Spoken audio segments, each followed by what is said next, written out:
We're going to get started. Today we're just going to demonstrate basically positioning that you guys could use if you're at home and you have someone you can work on, but you don't have a massage table or any special equipment. Most people have a couch. Today we're going to demonstrate 4 positions that are comfortable for both the recipient and the giver of the massage, relatively speaking, to work out some tension, find some knots. So Jake is going to be our demonstration model. We're going to begin first by having him lay down on the couch on his belly. He's going to use these pillows to provide support so that he can lay on his stomach comfortably. And you can obviously position these however is comfortable for the person receiving massage so that there's not a whole lot of strain on the neck. The idea here with any massage is that you always want to go toward the heart if you're doing a long stroke, which doesn't really apply too much to the back. It's more for legs and arms and limbs. You want to not force it, and you want to use the right tool for the job. So part of positioning is using the right tool for the job. In this position, you are pretty comfortable to put your weight down, sort of closer to your center of gravity, and just lean forward. And if you think about the layers of tissue all along the back as a big sheet that can have concentrated areas of tension, you're just going to twist side to side and keep in touch with your recipient. I have a tendency to be pretty heavy-handed, and I like to provide a firm amount of pressure, but just make sure you're not giving your recipient too much pressure. The idea here is if you had a large sheet and there were some twisted knots in there, you want to kind of knock the concentrated areas of tension loose. And you can plant a palm in, do a twist, and you're just leaning your body weight into the twist. Another really easy technique for this position is sometimes called like an elephant walk. So again, you're at the head of the table almost, and you're just alternating weight from the palm of your hand from side to side and walking down along either side of the spine toward the lower back. And again, the pressure here is more toward the tailbone rather than straight down because of your body position, but it provides some pretty good traction all along the back, and you can work your way down and then slowly all the way back up.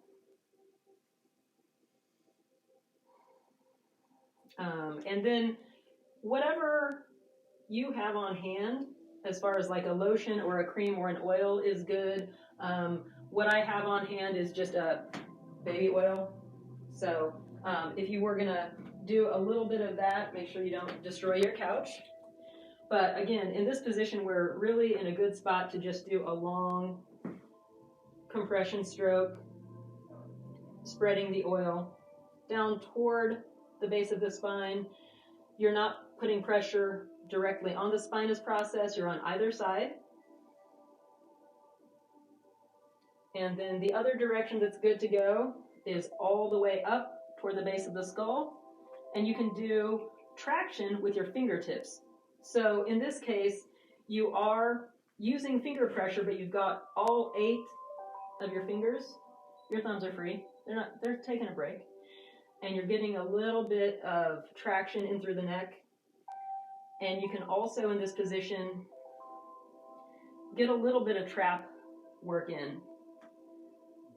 And the other thing, this is, going to be a little uncomfortable at some point for the recipient with the neck to one side. So whenever you're about halfway through the work that you're doing in this position, you might ask your recipient to just turn their head, and then that's going to allow you to get some of the other directions. So I can move my thumb from the base of the skull all the way across the trapezius, and you can do that on both sides. Also, while you're in this position, you can do some good work with mobilizing shoulders. We're trying to focus on upper back and shoulders today, so what I have done here is I have put my ottoman at the edge of my couch so I can sit comfortably and in a good position. And I can even put Jake's arm over my leg. So what I'm able to do in this position is get his shoulder girdle mobilized, and then both of my hands are free to do pressure and rotation. I can really dig into the deltoid here and mobilize the whole shoulder girdle. And if you are somewhat familiar with anatomy, you know that the shoulder blade looks kind of like a Klingon bird of prey, and you can move the whole thing around over the ribs. And again, this is less about rubbing lotion or oil into the skin and more about mobilizing the shoulder joint itself and getting things moving. Another thing that I really like to do in this position is work from underneath. So I'm going to slide my hands underneath Jake's shoulder and use my fingers to apply pressure from underneath. So this arm can actually lay to the side of the body, and I hope you can see what I'm doing here is I'm just going to use my free hand to get underneath. And you want your recipient to just provide dead weight. And again, this is just another way to mobilize and apply some pressure from underneath. You could add a little lotion and oil. I'm not going to do that because my couch is exposed and I like my couch. But if you wanted to do a long stroke this direction to pull things out, and then you can also do a little bit of friction from the elbow along the tricep all the way up the back of the arm in this position. Another great thing, there are so many great things here, is if your client is fairly flexible, you can do a pretty great shoulder stretch here by placing your client's hand in the small of their back, like so, and then you're just scooping that shoulder back and opening up the trap. And you can even, in this position again, if they're flexible enough, get some good friction between the shoulder blade and the spine and just follow that whole border all the way around. And then let them hang it back down. You can get some good traction out in this direction as well. So that's position one. You have your client laying face forward, supported by a pillow on the couch, with their head as close to the edge of the couch as possible so it's convenient for you. And then obviously to reach the other side of the body, you could have them switch it and face the opposite end of the couch. So moving on to position two, what I'm going to have Jake do is get into sort of a fetal position facing, you're going to still lay down on your side? Yeah. So using a pillow for head support and one to hug.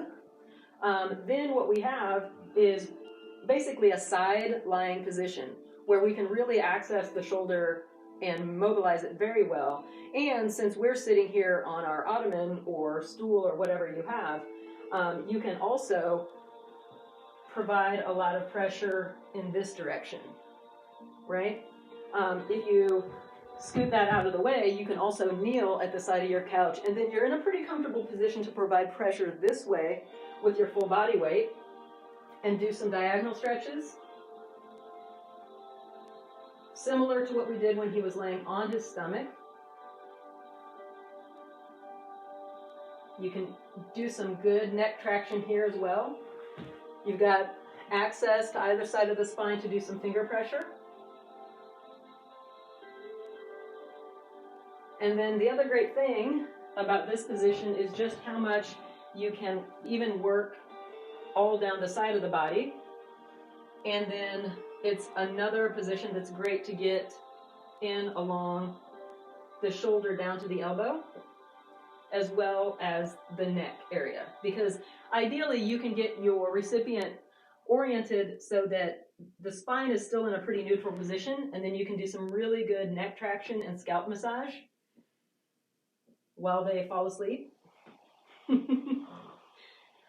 And you can lift the arm up and do some big stretches. You could do, again, if your recipient has this much flexibility, make sure you check in with them. But this is a really good way to open up the shoulder joint and just do some stretching in all sorts of directions. And again, if you're ever uncertain what to do, just think about getting every joint to mobilize in a circle. And of course, you can imagine what it's like to lay there and be the recipient. So don't go in an uncomfortable position. Ask how your recipient is doing. And then when you trade, you'll have better information, feedback on what feels good and what is too far in the wrong direction and awkward. That's position number 2. So next I'm going to have Jake still face the back of the couch. He's going to fold his legs and lean over a pile of pillows, however many are comfortable, so that I have, again, access to his whole back. He's pretty comfortable. He can fall asleep in this position. I can work from behind the couch, and I can press these traps as I lean over the back of the couch. I can do some long opening strokes this direction. And you would want to add a little oil. I'll do just a bit.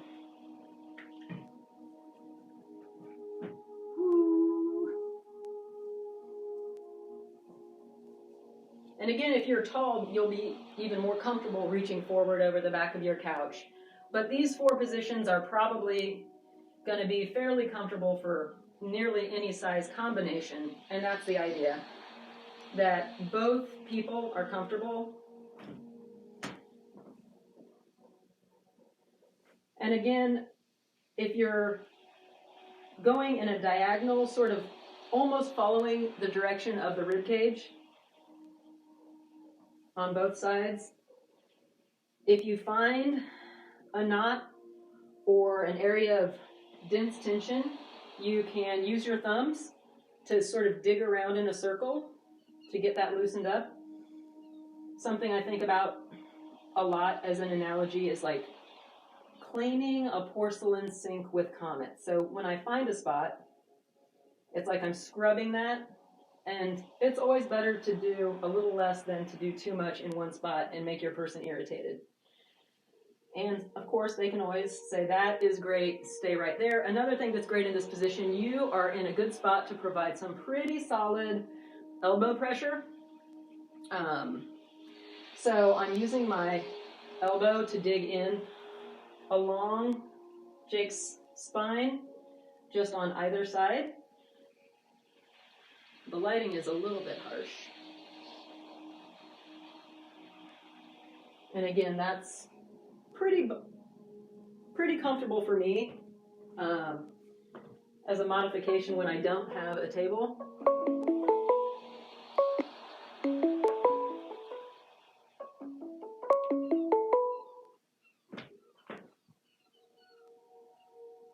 And if your client needs more pressure, this is a really great way to provide it, and it's not difficult for you. Jake said his back just cracked. And always go slower than you think you need to.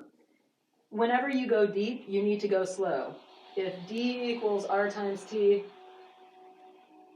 you want to go slow as you're going deeper.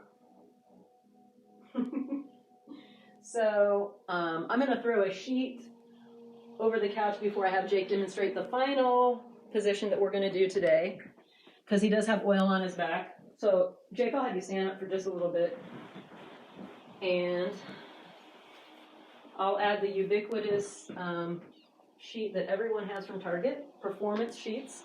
They really are great. I hope you guys appreciate that we put up some stereotypically massage therapy props today. We have our rock salt lamp, so we've definitely got our negative ions going today. And I made sure to dress like a massage therapist so that you know I'm legitimate. So, for this last position, I'm going to have Jake put his feet on the ground, sit in the couch, and use the props to lean forward comfortably. So similar to the other position, this one has the benefit of being comfortable for someone who can't cross their legs and fold up like a pretzel. But again, because he's right at the edge of the couch in this position, I have plenty of room to just lean over a little bit, bend my knees, try to put my weight in a good spot so that I can comfortably, again, here's a really great spot where I can stabilize the top of his head and do a super good scalp massage.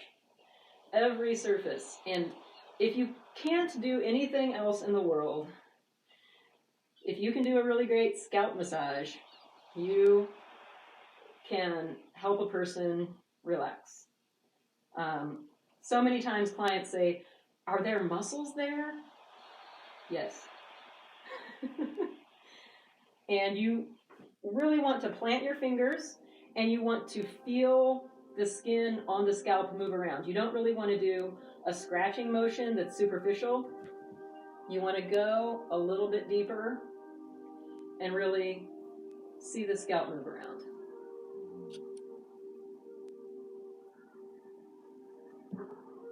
And then, yet again, we are in a good position to do some good trap work, which is hard for you guys to see from your angle.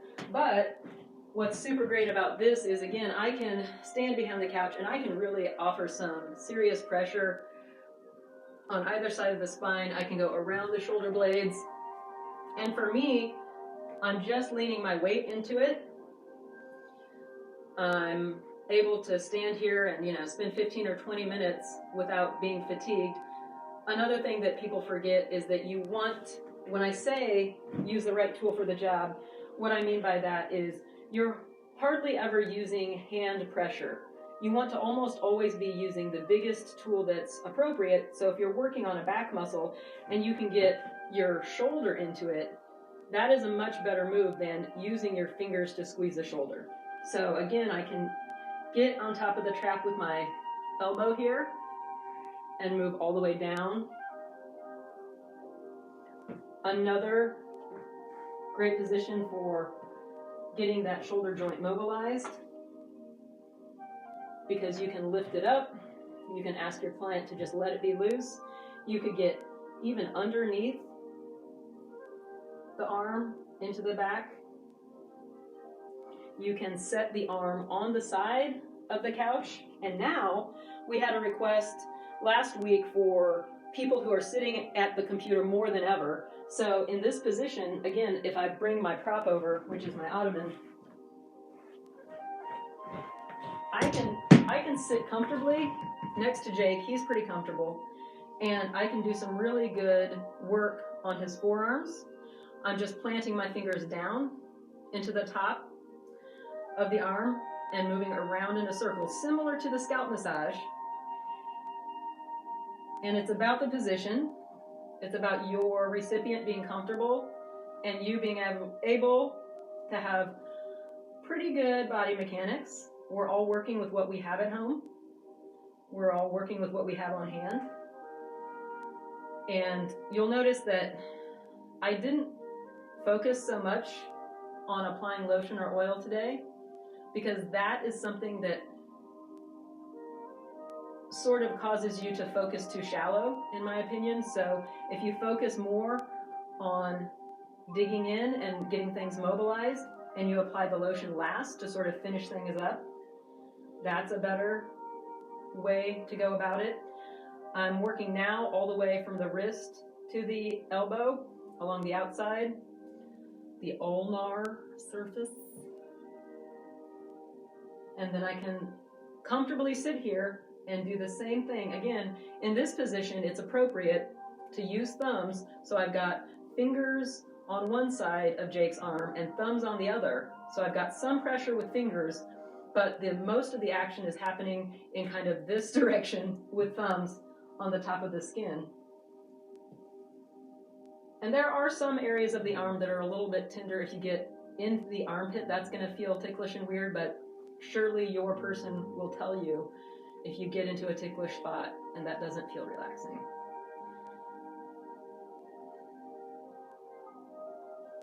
And if you do have someone who is spending a lot of time on a computer or a mouse, this forearm work feels amazing. It's something that I get into because when I am busy working on a lot of clients, my forearms do get tired. And again, find a position that's comfortable for you. There's a good crack. So right now what I'm doing is a little bit of traction on the fingers. I'm stretching the palm open, and then I'm digging in. And for each digit, which is a finger, I'm pulling it out, and I'm doing a rotation in each direction.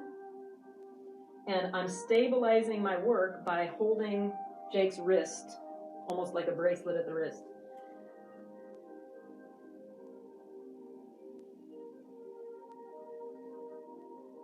So in addition to doing each rotation, another great thing to do here, and I hope you guys can see, is just to open up. So again, my thumbs are on top, they're providing circular friction, my fingers are underneath, and they're digging into Jake's palm right now.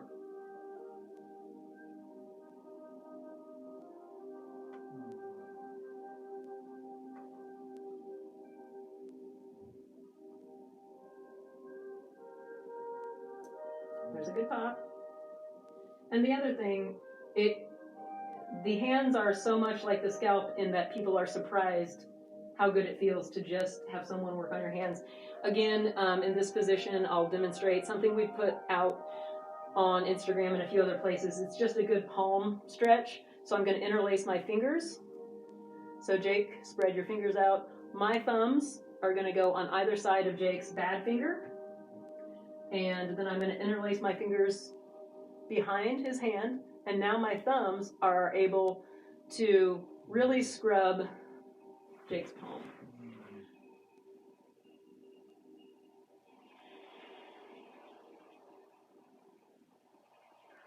You will put someone to sleep.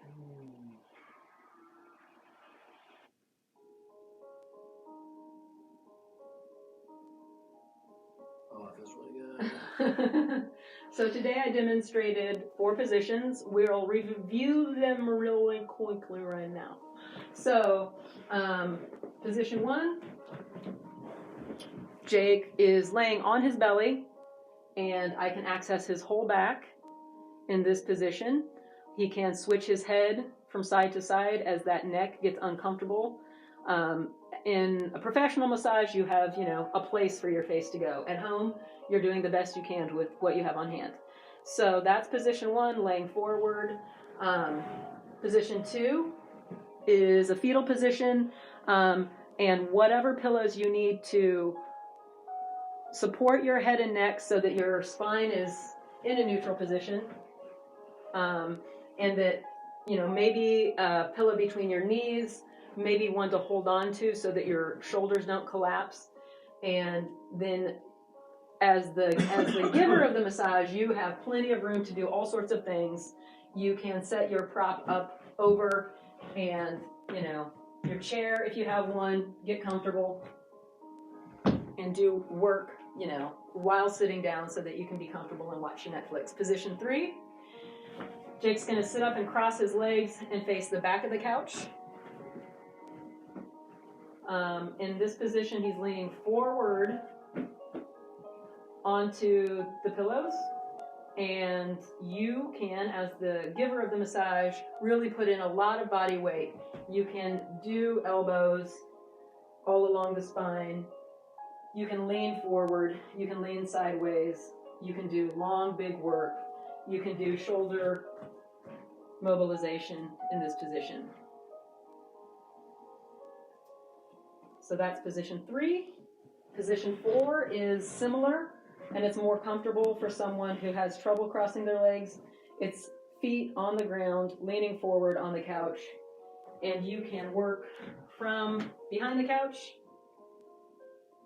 You can work from the side, and obviously, if you have a symmetrical couch, to get the other side, you'll just have your person scoot on over to the other side of the couch to get the other arm.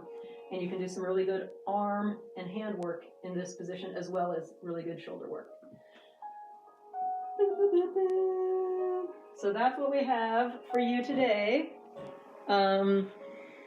Send messages with additional questions and comments. Yes, Petrissage, indeed.